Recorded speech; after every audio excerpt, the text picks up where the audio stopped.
ہم آپ کو آج آپ کا ہی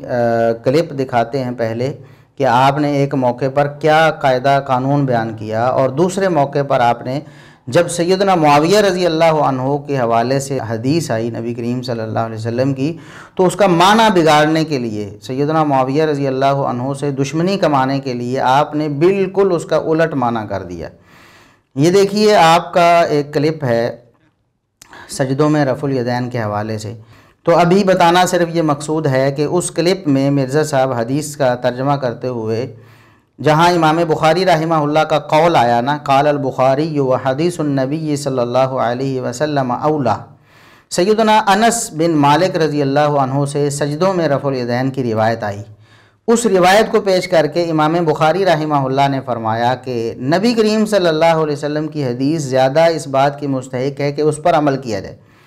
کیونکہ صحیح بخاری کی حدیث موجود ہے جو امام بخاری رحمہ اللہ نے نقل کی ہوئی ہے اپنی صحیح بخاری میں بھی، کہ نبی کریم صلی اللہ علیہ وسلم ولا یرفع بین السجدتین، آپ دونوں سجدوں کے درمیان میں رفع الیدین نہیں کرتے، اور بعض روایتوں میں ہے ولا یرفع فی السجود، سجدوں میں جاتے ہوئے یا درمیان میں آپ رفع الیدین نہیں کرتے تھے۔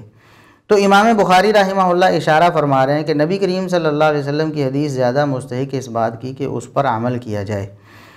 اب یہاں اولا کا لفظ آیا، اولا زیادہ لائق، زیادہ مستحق اس کا معنی ہوتا ہے، زیادہ قریب بھی، ولی یا یلی سے ہے یہ،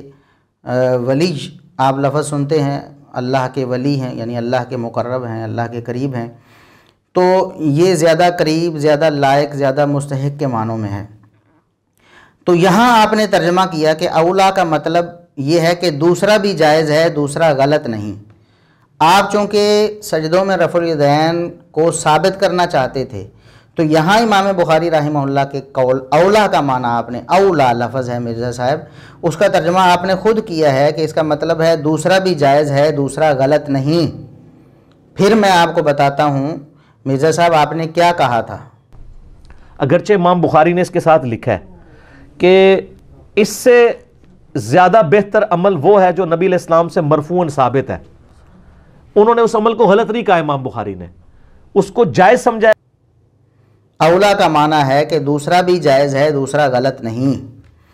اچھا مرزا صاحب، جب صحیح مسلم کی حدیث آئی سیدنا معاویہ رضی اللہ عنہ کے بارے میں،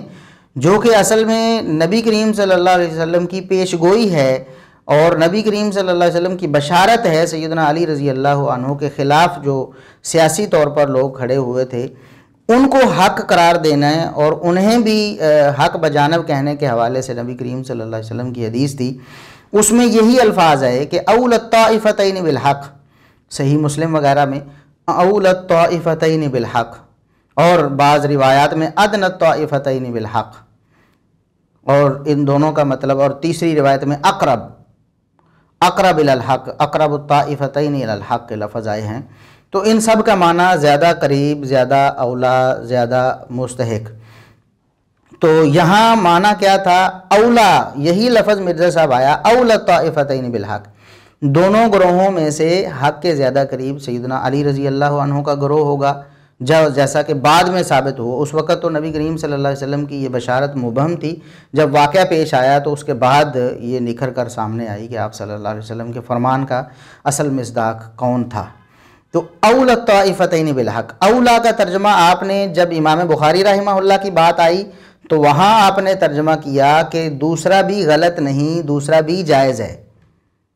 تو یہاں اولا الطائفتین بالحق کہ سیدنا علی رضی اللہ عنہ کا گروہ حق کے زیادہ قریب، تو ترجمہ یہی بننا چاہیے تھا مرزا صاحب آپ کے بقول اور آپ کے اپنے بنائے ہوئے قاعدے رسول کے مطابق، جو کہ بالکل درست تھا، اس کے مطابق قاعدہ قانون یہی ہونا تھا اور ترجمہ یہی ہونا تھا کہ سیدنا علی رضی اللہ عنہ کا گروہ حق کے زیادہ قریب، لیکن دوسرا بھی جائز ہے، دوسرا بھی صحیح ہے، دوسرا بھی غلط نہیں۔ مرزا صاحب یہی ترجمہ ہونا تھا نا، اولا الطائفتین بالحق۔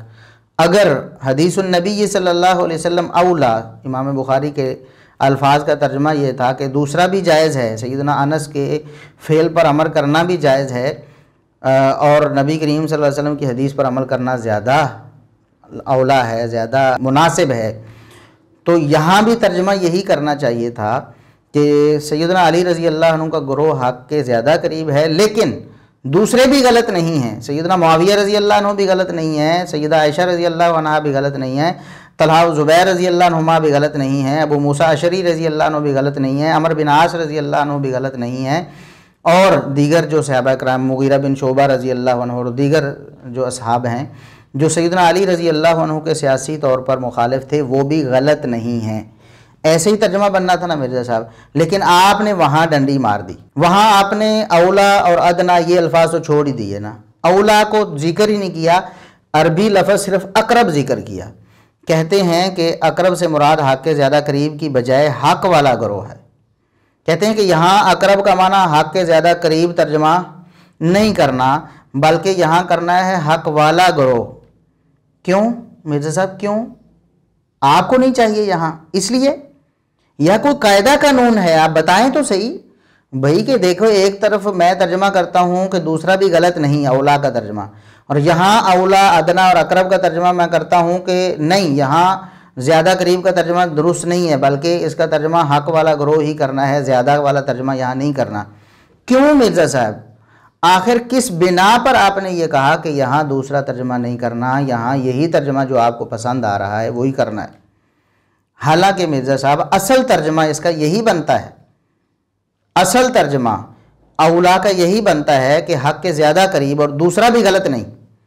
یہ اولا کا اصل ترجمہ ہے۔ آپ کو نہیں پتا مرزا صاحب عربی قواعد، آپ کو تو مرفوعات کا نہیں پتا، منصوبات اور مجرورات کا نہیں پتا، فاعل مفعول بہ کا نہیں پتا مرزا صاحب، تو آپ یہاں اتنی لمبی باتیں آگے جا کر اس میں تفضیل کا کیسے آپ کو پتا ہونا تھا؟ اولا اس میں تفضیل ہے، ادنا اس میں تفضیل ہے، اقرب اس میں تفضیل ہے مرزا صاحب، اور اس میں تفضیل میں اصلی معنی یہی ہوتا ہے کہ دوسرے کی نسبت زیادہ، دوسرے میں بھی چیز کا اثبات ہوتا ہے، جیسے اشجع زیادہ بہادر، اس کا یہ مطلب نہیں کہ دوسرا بزدل ہے، دوسرا بھی بہادر ہے لیکن اس کی نسبت زیادہ بہادر۔ اصدق زیادہ سچا، اس کا یہ مطلب نہیں ہوتا کہ دوسرا جھوٹا ہے دوسرا سچا نہیں ہے بلکہ دوسرا بھی سچا ہے اس سے زیادہ سچا۔ اسی طرح اقرب، اس کا یہ مطلب نہیں کہ دوسرا دور ہے حق سے، دوسرا بھی قریب ہے لیکن یہ اس کی نسبت زیادہ قریب ہے۔ اور اسی طرح ادنا ہے، اسی طرح اعلم ہے، اعلم زیادہ علم رکھنے والا۔ ایک تو اعلم متکلم کا صیغہ، مرزا صاحب آپ کو تو یہ بحثیں سر سے گزر رہی ہوں گی، جو لوگ عربی زبان سے شغف رکھتے ہیں ان کو معلوم ہو جائے گا۔ اعلم ایک اس میں تفضیل بھی، اس میں تفضیل کا صیغہ بھی آتا ہے جس کا مطلب ہے زیادہ علم والا۔ اب اس کا یہ مطلب نہیں ہوتا کہ کسی کو اعلم قرار دیا جائے تو اس کا مطلب ہے باقی سارے جاہل ہیں، باقیوں کے علم کا بھی اعتراف کیا جا رہا ہے لیکن کہا جا رہا ہے کہ ان کی نسبت اس کا علم زیادہ ہے، یہ ہوتا ہے اس میں تفضیل مرزا صاحب۔ یہاں ہم عربی کی ایک ابتدائی جو کتاب ہے اس کا ہم سکین بھی لگا دیتے ہیں کہ اس میں تفضیل کی تعریف کیا کی گئی ہے تاکہ آپ کو معلوم ہو جائے کہ اس میں تفضیل اصل میں اسی معنی کے لیے آتا ہے کہ کسی کے مقابلے میں زیادہ جبکہ دوسرے میں بھی وہ صفت موجود ہوتی ہے۔ تو اول الطائفتین بالحق یا اقرب الطائفتین بالحق یا ادنی الطائفتین بالحق، اس کا اصل مطلب یہی بنتا ہے مرزا صاحب کہ دو گروہ ہیں دونوں حق پہ ہیں لیکن ایک دوسرے کی نسبت زیادہ قریب ہے، اور بالکل یہی حدیث میں سیدنا معاویہ رضی اللہ عنہ کے بارے میں الفاظ تھے، لیکن آپ کو چونکہ پسند نہیں تھے تو آپ نے وہاں اس کا ترجمہ ہی بگاڑنے کی کوشش کی، اور آپ نے جو دلیل دینے کی کوشش کی مرزا صاحب کہ جناب کہتے ہیں کہ ہم للکفر یومئذ اقرب منہم للایمان، کہتے ہیں کہ سورہ آل عمران کی 167 نمبر جو آیت ہے، اقرب کا لفظ منافقین کے واضح کفر کے لیے استعمال فرمایا ہے، لہٰذا یہاں حدیث میں بھی اقرب کا لفظ ہے، اور سیدنا معاویہ رضی اللہ عنہ کے لیے حق والی بات یہاں درست نہیں ہو سکتی۔ حالانکہ مرزا صاحب دو اور لفظ بھی تھے نا، اولا اور ادنا، وہ کہاں آپ کھا گئے؟ اولا جس کا ترجمہ آپ خود کر چکے تھے کہ زیادہ بہتر ہے دوسرا بھی غلط نہیں ہے، وہ اولا یہاں سیدنا معاویہ رضی اللہ عنہ کے لیے بھی تھا لیکن آپ ہضم کر گئے نا۔ اولا اور ادنا کے لفظ آپ نے چھپا لیے لوگوں کے سامنے سے، اردو ترجمہ کر کے عربی میں صرف اقرب کا ترجمہ کیا اور قرآن کریم کی ایک آیت سے دلیل بنانے کی کوشش کی تروڑ مروڑ کر، حالانکہ وہاں اقرب کا ترجمہ آپ کے ممدوح، آپ جس کی تعریف میں رطب اللسان رہتے ہیں، جناب آپ کے مفسر قرآن مولانا مودودی صاحب، انہوں نے تفہیم القرآن میں اس کا ترجمہ کیا کیا ہے، ذرا سکرین شاٹ دیکھیں نا مرزا صاحب، نظر آیا آپ کو؟ کہ خود آپ کے ممدوح جو ہیں، جو آپ کہتے ہیں کہ اتنی بڑی خدمت تو اسلام کی صحابہ کے دور سے لے کر آج تک کسی نے نہیں کی جتنی تب مودودی صاحب نے کر دی ہے، یہ مودودی صاحب قرآن کریم کی اسی آیت کا، جس میں آپ کہہ رہے ہیں کہ یہاں زیادہ کا ترجمہ کرنا درست نہیں ہے، وہ آپ کے جو ممدوح ہیں مودودی صاحب، وہ یہاں ترجمہ زیادہ کا ہی کر رہے ہیں۔ لہٰذا آپ کو اب عقل کے ناخن لینے چاہیے، آپ کو اب کچھ ہوش کرنی چاہیے، اور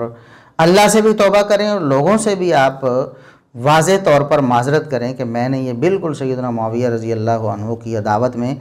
غلط ترجمہ کر دیا تھا اور ڈنڈی ماری تھی، اور میں توبہ کرتا ہوں۔ اللہ تبارک و تعالیٰ آپ کو توفیق نصیب فرمائے۔